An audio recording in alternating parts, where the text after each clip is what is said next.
Alright mga amigos, kumasa sa hamon ni Canelo na $150 million ang promoter ni David Benavidez na si Samson Lukowich. Ito ay matapos nga pong sabihin kahapon ni Saul Canelo Alvarez na ang tanging paraan lamang para labanan niya si David Benavidez ay bayaran siya ng $150 million to $200 million.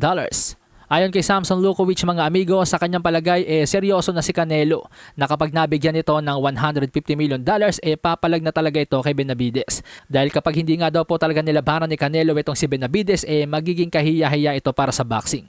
I believe that he will get the $150 million and he will fight him.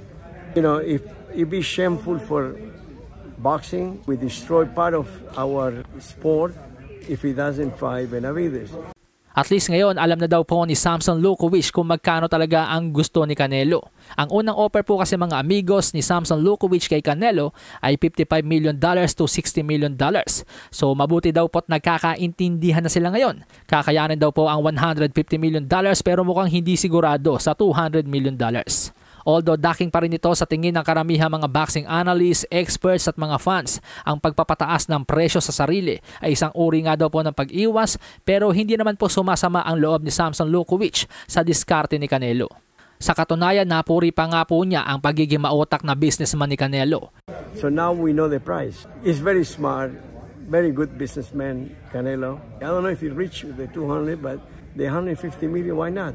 Hindi ko alam kung papuring totoo ba ito or nagbabait-baitan lang si Samson Lukowich kay Saul Canelo Alvarez para finally magkasundo na sila. May posibilidad kasi na kapag inokray pa ni Samson Lukowich online itong si Canelo, baka lalo nilang hindi makuha yung Canelo sweepstakes. Pero heto nga po ang counter offer ni Samson Lukowich sa gustong mangyari ni Canelo na $150 million. Kaya naman daw po ito mga amigos. Subalit hindi po kakayanin kung sa September daw gaganapin ang laban. Alam naman ng mga sumusubaybay sa boxing, kadalasan ng laban ni Canelo ay Mayo at Setyembre. Pero hindi daw po papayagan ni Samson Lukowich si David Benavidez na lumaban kay Canelo sa Setyembre dahil may laban ito sa Hunyo. Magiging maiksi daw ang preparasyon nito pag nagkataon. At isa pa, medyo mahirap daw pong kitain ang $150 million sa loob ng 3 buwan. Kaya naman ang counter offer ni Samson Lukowich is November maglaban sa halagang $150 million. Pero kung papayag lang daw po si Canelo sa halagang $60 million, pwede daw po kahit sa Setyembre maglaban itong si Benavidez at Canelo. If he won $150 million, it could happen in November. If he won is 60 to 100, it can happen in September. Pag $150 million na daw po kasi mga amigos ang usapan, kailangan ma-promote ito ng maayos upang mabawi at kumita yung kapital. Kailangan nila ito i-promote sa iba't ibang syudad sa Amerika. At maging sa Mexico, kailangan nila dumayo doon upang i-promote ang laban. Hindi daw po papayag ang investor or mga TV network sa 3 months notice. But if you want 150, you need to work for that.